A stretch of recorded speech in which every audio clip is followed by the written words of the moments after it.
Gago si Aklas. Nakita mo yung post ni Aklas, pre? Ano sabi? Sabi niya, ano? Kaya lang naman sumikat yung... Si Zainab ata yung pinapatamaan niya. Dahil nga daw dun sa... Pagsabi niya ng tulo. Kaya daw siya sumikat. Gago si Aklas. Okay, game, medyo mainit sa TikTok. Sa madilim na mundo ng TikTok at sa Reddit yung kasal ni Zainab tsaka ni Ray Parks. Pero putang ina, ang ganda ng video, pre. Jason Magbanwa yung tumira, halimaw yun. Big time yun, ah. Big time yun. Yung pagkakabira nung Shoutout sa'yo, Jason Magbanwa. nung mismong Isipon ako. coverage nung kasal. Putang ina, halimaw. Big time yun. Ngayon, nag-aaway-aaway mga tao sa internet kasi nga, yung mga single mom ng laban. Oh, diba? Deserve namin talaga. May trato pa rin ng tama. Ganto ganyan, kahit single mom. Ngayon, may mga bumabasag na, hingin na nyo, si Zainab ba kayo? Si Zainab ba kayo? May mga ganun. Anong ano nyo doon? Ito yung ayoko sa ibang nagso-social media, ito yung isang downside ng social media talaga, no? Yung number one kong downside ng social media is yung ano ba to? High expectation sa mga ganyang klase ng bagay, yung unrealistic expectation pang ibig sabihin, no?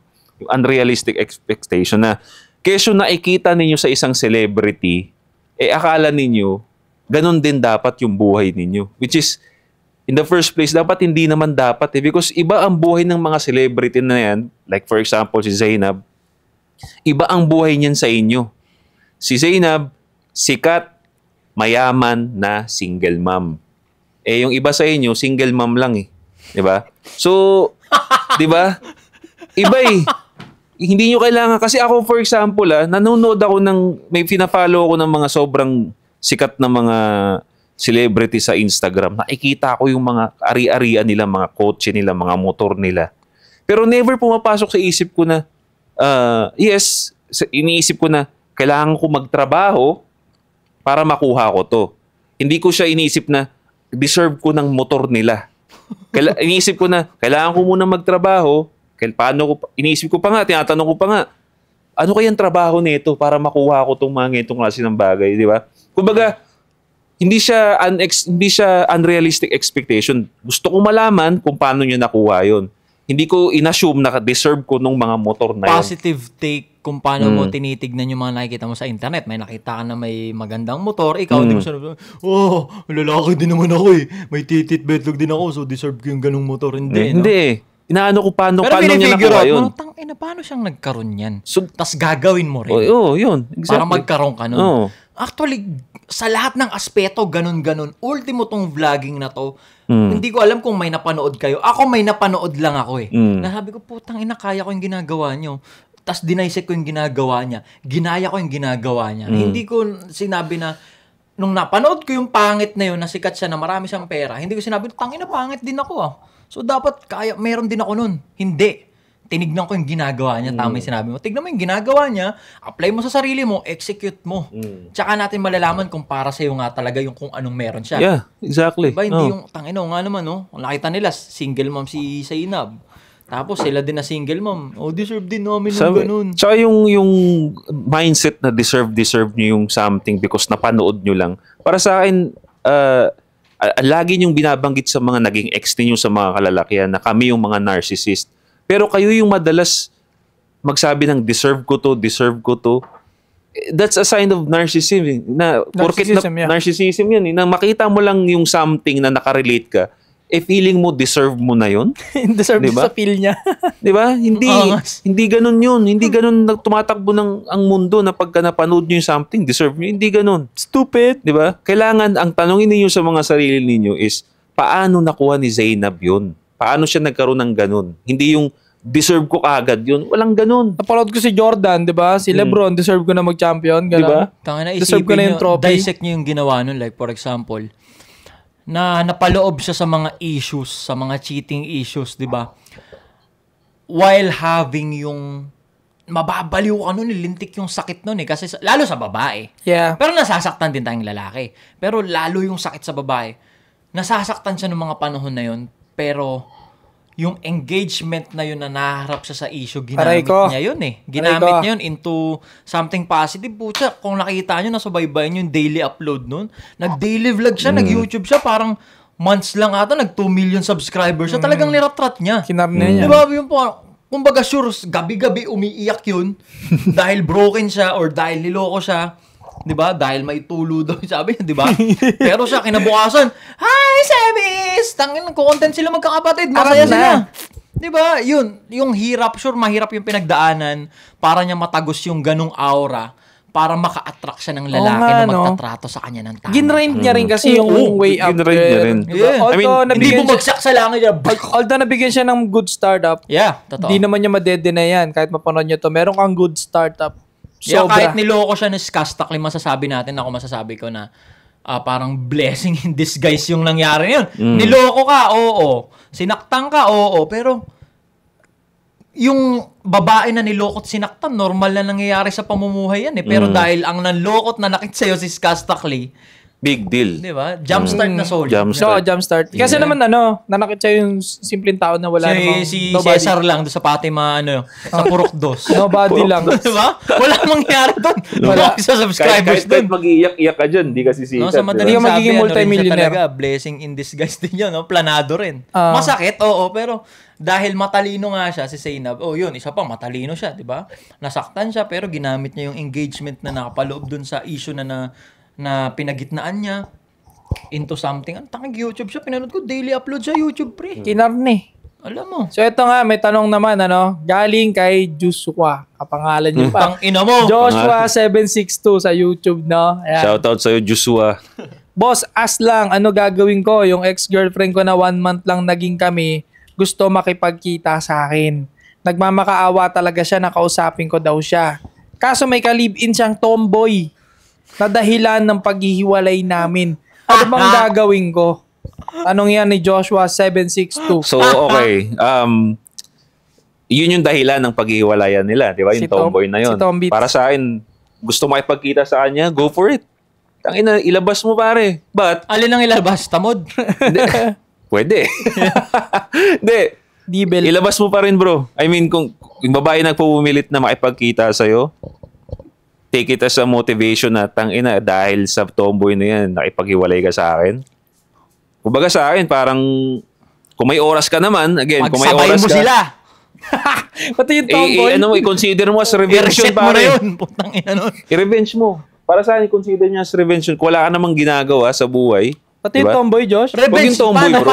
Paano revenge? Hindi, kasi yun nga daw yung may kasalanan kung bakit sila naghiwalay. Yung tomboy, So, at the same time, yung babae, gustong makipagkita. O, di ba? Para sa akin, ilabas mo yung babae. Pumayag Revenge ka. kanino? Revenge na doon sa tomboy. Ang gusto nga nito kasi sabayin na lang daw. Pagsabayin, wag mo sabayin, Brad. Kainin yung puwet ng dalawa. Di ba? Kasi, di ba para sa akin, kinuha mo yung girlfriend ko, ito ang patunay na sa lalaki pa rin babaksak yung Tangina, babae pero na yun. pre, hindi naman yung tomboy yung kailangan ng lesson yung babae para sa akin. Well, pero again, yung sa yung point din. totoo 'yun, no? Agree ako doon, but again, hindi siya to the point na revenge na kukunin ko yung babae para mahalin ko siya, hindi.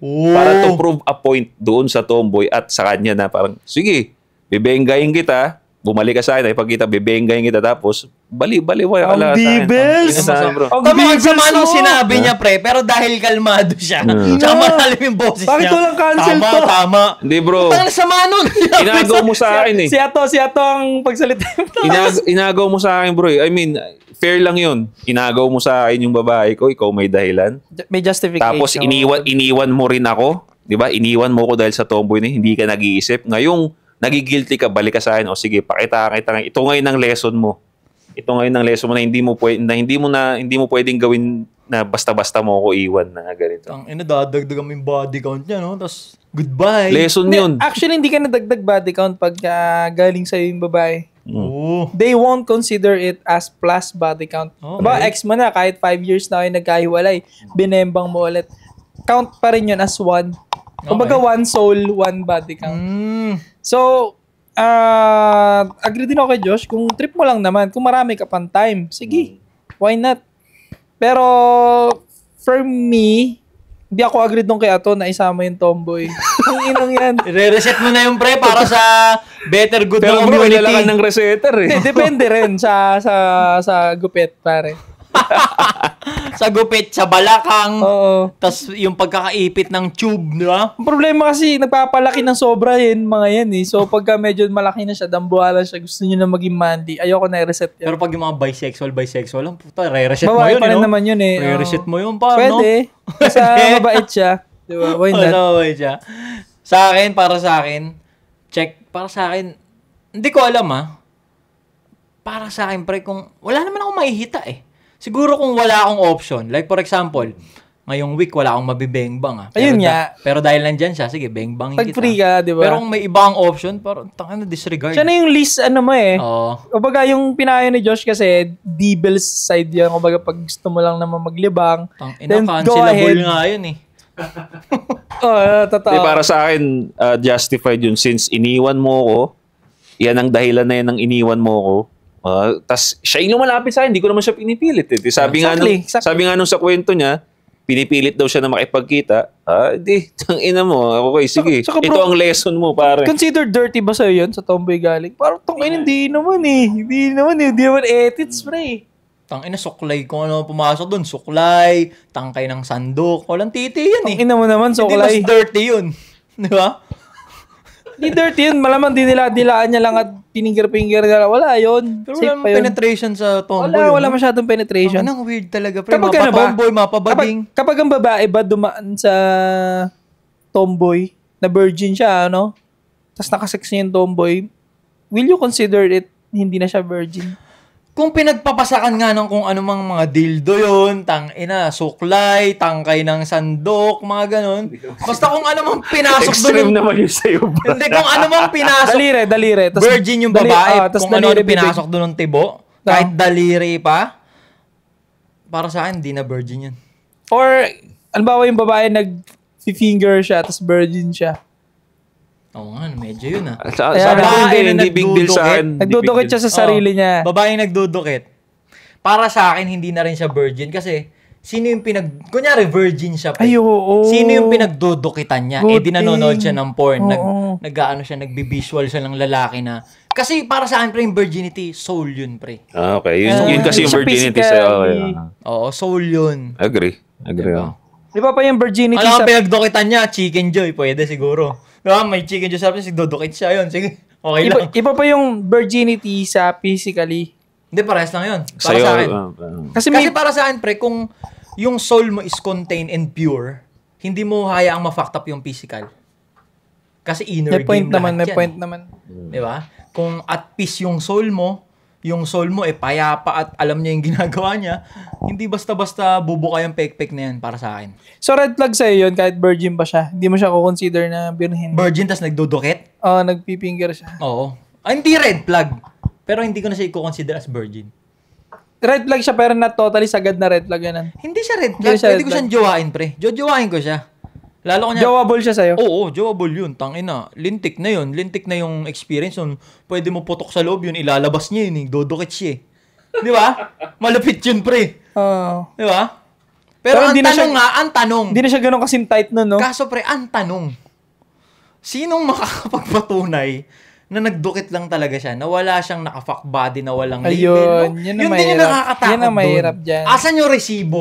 Asan yung screenshot na all these years na nagdudukit ka, dukit lang talaga ginawa mo, wala kang naaya na lalaki na for curiosity lang. Kasi dudukit ka eh. So may intriga ka, ano kayong pakiramdam pag edits na? Yun ang nakakatakot dun. Hindi mo sure kung dukit lang ba yung ginawa niya talaga. O baka nagpasok na yun ang ampalaya dyan. Ampalaya? Diba? Ampalaya na may... nun. Diba? Pupo. Yun lang. Red flag na pala. Sige, red flag. Sana? Ay, hindi. Depende kung paano mo nga siya makikilala. Kunyari. Ano ba? Panginan to puta. Red flag na. Wala kang stand eh. Sige. Putang ina, red flag na. Tangina yung dukit dyan. Dinedebunk mo na sarili mo. Panginan yan. Diba? Parang din yung content ni Nico David.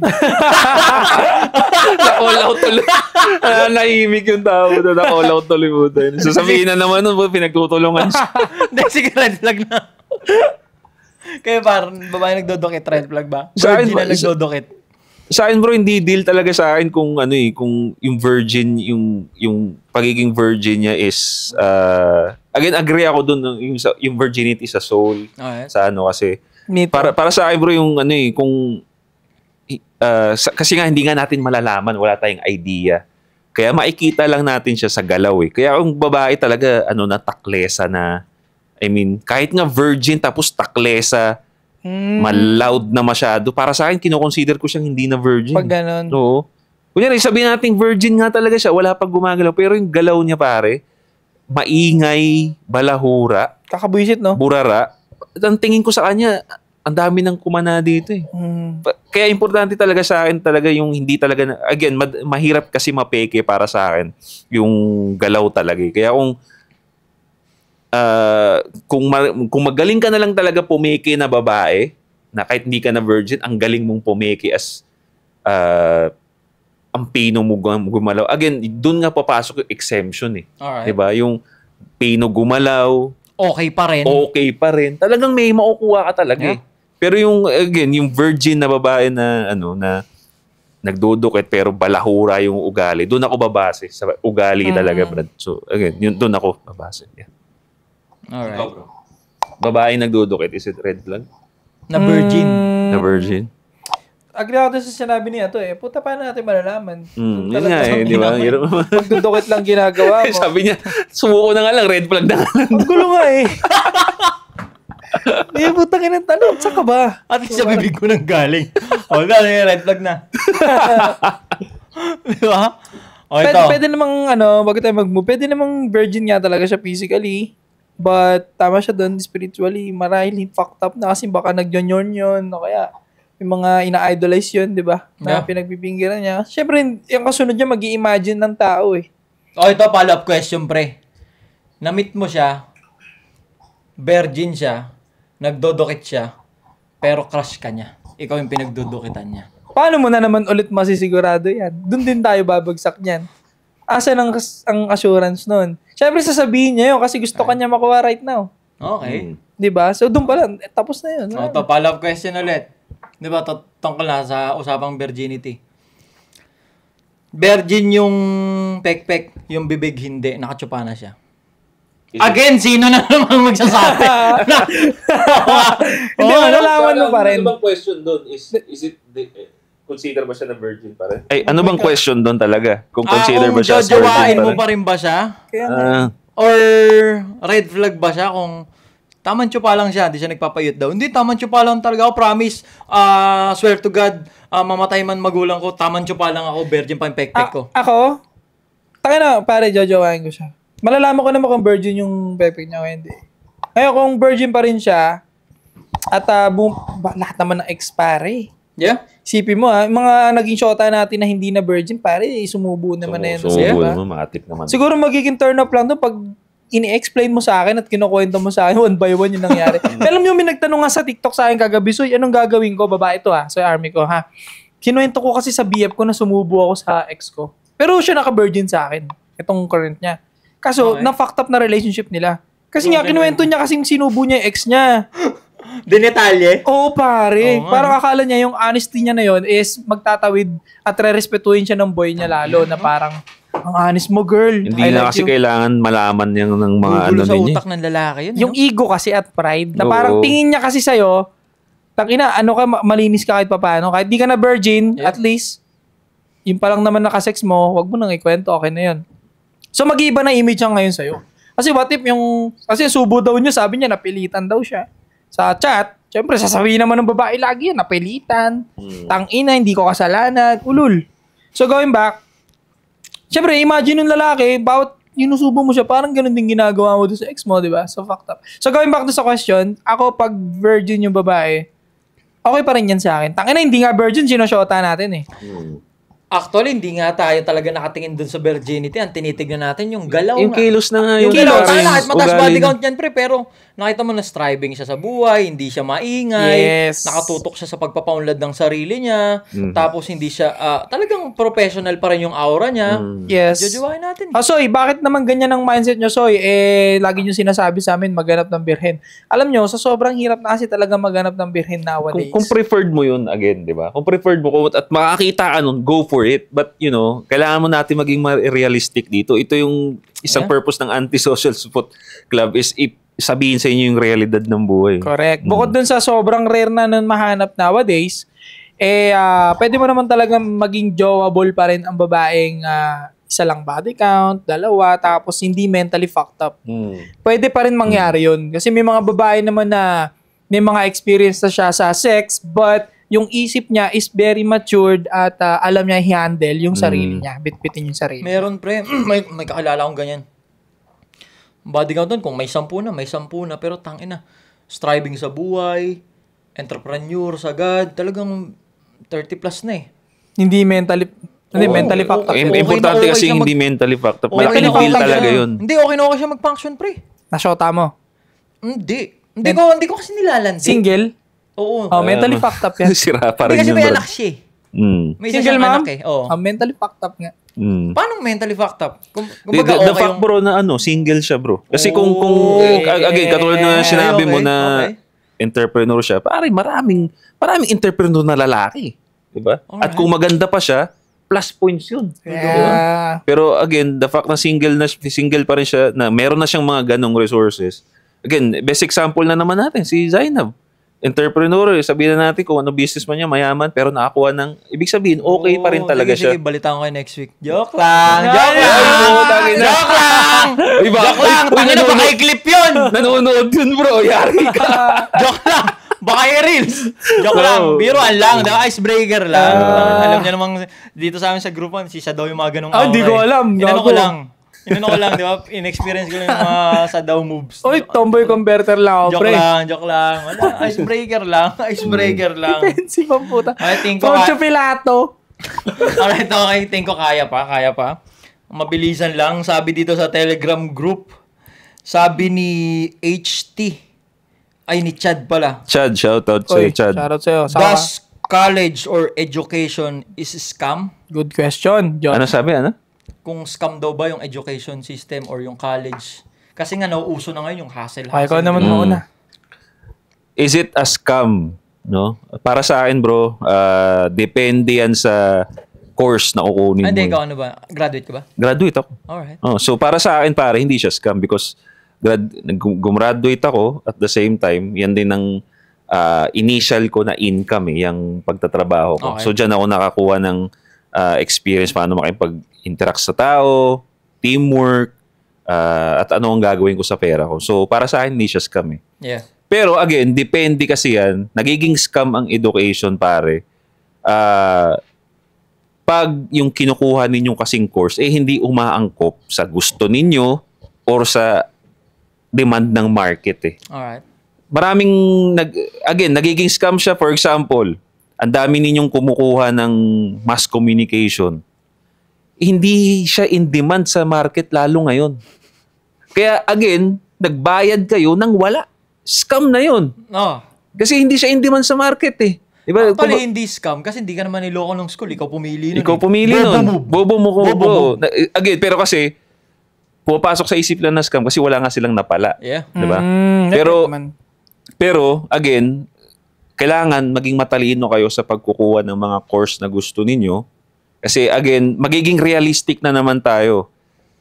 Sa Pilipinas, pare, kung nasan ka ngayon, importante na may natapos ka. Kasi kung wala kang natatapos, wala kang pera, wala kang pagkukunan ng initial mong pera. Yeah. Correct yan. Diba?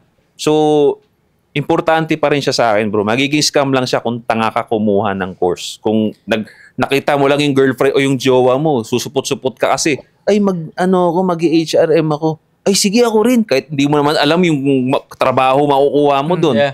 Diba? Nagbasko mo yung mga tropa. Ikaw naman si tatanga-tanga, sumunod ka rin kahit di mo naman alam yung trabaho makukuha mo doon. Totoo. Diba?